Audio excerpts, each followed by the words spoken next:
Hello दोस्तों, राधे राधे। मेरा नाम है मोनिका। आई होप सो आप सभी बहुत अच्छे होंगे और आपकी नीट की जो प्रिपरेशन है, तैयारी है, वो भी बहुत अच्छी चल रही होगी। आज मैं आपको NEP 2020 के जो मोस्ट क्वेश्चन है या ज़्यादा पूछे जा रहे हैं, मेन चीज़ें हैं, वो मैं आज आपको बता रही हूँ इस वीडियो में। नई शिक्षा नीति जो 2020 लागू करने वाला भारत पहला राज्य कौन सा था? भारत का कर्नाटक था। मतलब नई शिक्षा नीति लागू करने वाला पहला राज्य कौन सा था? तो कर्नाटक था और दूसरा MP था। ठीक है, और यही क्वेश्चन आ सकता है कि पहला राज्य कौन सा था? कर्नाटक। राष्ट्रीय शिक्षा नीति 2020 में प्रस्तावित राष्ट्रीय मूल्यांकन केंद्र को किस नाम से जानते हैं? परख नाम से जानते हैं। राष्ट्रीय शिक्षा नीति 2020 जो है, जो लागू हुई थी 20 जुलाई 2020 को इसको मंजूरी मिली थी। और मसौदा, इस राष्ट्रीय शिक्षा नीति का मसौदा तैयार किसने किया था?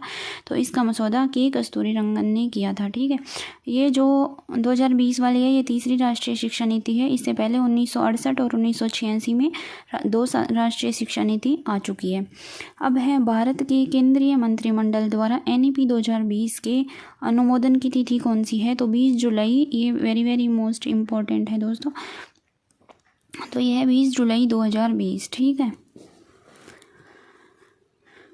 फिर है NEP 2020 प्रगति कार्ड की अनुशंसा करता है। कौन सा प्रगति कार्ड है? ये करता है 360 डिग्री समग्र प्रगति कार्ड का अनुमोदन करता है। 2030 तक 4 वर्षीय B.Ed डिग्री न्यूनतम योग्यता होनी चाहिए। ठीक है, भारत की पहली शिक्षा नीति 1968 में मैंने आपको बताई थी और इस समय प्रधानमंत्री थी इंदिरा गांधी। दूसरी शिक्षा नीति, राष्ट्रीय शिक्षा नीति, वो 1968 में, और राजीव गांधी इसके प्रधानमंत्री थे इस समय। और तीसरी शिक्षा नीति अभी 2020 में नरेंद्र मोदी इस समय प्रधानमंत्री। तो आपको ऐसे पूछ ले कि पहली राष्ट्रीय शिक्षा नीति कब? तो 1968, दूसरी 1986, 68 का उल्टा 86, और फिर 2020 में।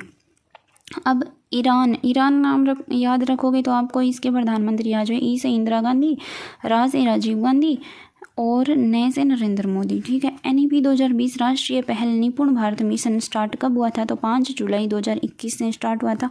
कक्षा 3 या 9 वर्ष के बालकों को बुनियादी साक्षरता व संख्या ज्ञान प्रदान करना, इसके लिए कब तक का लक्ष्य रखा गया? 2020 तक का लक्ष्य 2025 तक का लक्ष्य रखा गया है। ठीक है, FLN मतलब बुनियादी साक्षरता व संख्या ज्ञान। अब है दोस्तों, आगे का क्वेश्चन है कि स्कूल शिक्षा का पाठ्यक्रम व शिक्षा शास्त्र NEFSE 2023 ऐसी का मतलब है स्कूल एजुकेशन। ठीक है, फिर योगात्मक आंकलन की जगह रचनात्मक आंकलन करना, ये है शिक्षा की सार्वभौमिक पहुंच लक्ष्य। शिक्षा को सार्वभौमिक पहुंच का लक्ष्य कब तक रखा गया? 2030 तक। और NEP 2020 के तहत कब तक 100% युवा व प्रौढ़ साक्षरता की प्राप्ति की बात कही गई है? तो 2030 तक कही गई है। फिर स्कूली शिक्षा को 100% करना, वो कब तक रखा गया लक्ष्य? 2030 तक। और उच्च शिक्षा में 50%, ये कब रखा गया है? 2035 तक। तो ऐसे याद रख, जो इसमें 2 जीरो है तो 2 जीरो इसमें है तो 2030, और ये 50 है तो 5 और 0, तो इसमें भी आता है 5 और 0, इससे यहाँ भी याद रख चुके। 0 ये रहा, 5 हो रहा, तो 35 इसके लिए कहा गया। भारत में शिक्षा नीति ये आपको बताया था 68, 86 और 2020 में आई थी, और ये इनके प्रधानमंत्री है। NEP के प्रारूप के अध्यक्ष के लिए राजस्थान सरकार ने 3 सदस्य की एक समिति गठन की थी, जिसके अध्यक्ष थे ओंकार सिंह। ये मोस्ट इम्पॉर्टेंट क्वेश्चन है, ये पूछा जा सकता है। फिर है NEP 2020 में किस प्रकार की आंकलन अपनाने की परिकल्पना की गई है? तो नियमित व रचनात्मक आंकलन होना चाहिए, इसकी बात कही गई है। NEP 2020 के ड्राफ्ट में स्कूली शिक्षा फाउंडेशन स्टेज की अवधि कितनी बताई गई है? तो 5 वर्ष तक होती है, मतलब 5 साल की होती है ये स्कूली शिक्षा। ये होती है नर्सरी, LKG, UKG और फर्स्ट और सेकंड। ठीक है, मतलब अभी बताया गया था कि 5+3+3+4 का मसौदा जो दिया गया था NEP 2020 में, तो उसके अंदर जो स्टार्ट की जो 5+3+3+4 थी, उसमें जो स्टार्ट का 5 है वो नर्सरी, LKG, UKG और फर्स्ट सेकंड के लिए कहा गया है। NEP 2020 ड्राफ्ट में स्कूली शिक्षा माध्यमिक कक्षाओं के लिए कौन से ग्रेड रखे गए हैं? माध्यमिक कक्षा आपको पता ही है, कक्षा 9th और 10th, तो ग्रेड 9 और 10 हो गया। NEP की नवीन लाई गई नवीन मतलब NEP जो नवीन कौन सी है, राष्ट्रीय शिक्षा नीति 2020 है, जो तीसरी राष्ट्रीय शिक्षा नीति है। अब आगे है NEP में वंचित बच्चों की अधिकता वाले क्षेत्रों के स्कूलों में छात्र शिक्षा अनुपात कितना होना चाहिए, 25:1 होना चाहिए, और जो सामान्य बच्चे हैं वो होना चाहिए 30:1। भारत सरकार द्वारा 1986 में लाई गई शिक्षा नीति का नाम बदलकर क्या रख दिया गया, तो राष्ट्रीय शिक्षा नीति रख दिया गया। एक पेज और है दोस्तों, ये भी पढ़ लीजिए। और अगर आपको NEP 2020 पसंद आता है तो please like, subscribe and follow कर दीजिए, और प्लीज़ कमेंट में आगे के टॉपिक के लिए मुझे बता दीजिए कि आगे मैं आपको कौन सा टॉपिक करवाऊँ। समता मूल्य का शिक्षा NEP 2020 के अनुसार व्यावसायिक शिक्षा तक, व्यावसायिक शिक्षा कौन सी कक्षा है स्टार्ट करने की बात कही है, तो कक्षा 6 से व्यावसायिक शिक्षा के लिए बात कही है।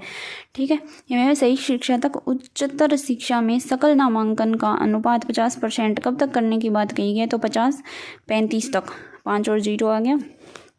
ठीक है, अब ये क्वेश्चन है मोस्ट इम्पॉर्टेंट है कि डिजिटल प्रौद्योगिकी के उद्भव के फलस्वरूप NEP 2020 के अनुसार शिक्षा अधिगम के सभी स्तरों पर निम्न में से क्या प्रस्तावित नहीं किया गया है। ठीक है, तो शिक्षकों के लिए शिक्षण व प्रोत्साहन ये भी किया गया है, ऑनलाइन मूल्यांकन व परीक्षा ये भी किया गया है, वर्चुअल लैब भी कहा गया है, और 50 घंटों का प्रशिक्षण व्यावसायिक ये भी कहा गया है। क्या नहीं कहा गया है कि डिजिटल अंतर को कायम करने की बात नहीं कही गई है। ठीक है, NEP 2020 में ECEC जो अर्ली चाइल्डहुड के लिए डिप्लोमा है, मतलब जो 5+3+3+4 वाला है, इसमें जो स्टार्ट के 5 साल है, जिसमें LKG नर्सरी UKG क्लासेज आती है, उनके लिए ECEC डिप्लोमा होना ज़रूरी है। ये कौन सी उम्र के बच्चों के लिए कही गई है, तो 3 से 6 वर्ष की उम्र के बच्चों की बात कही गई है। NEP 2020 के अनुसार GDP का कितना % शिक्षा पर खर्च करने की बात कही गई है, तो 6% करने की बात कही गई है।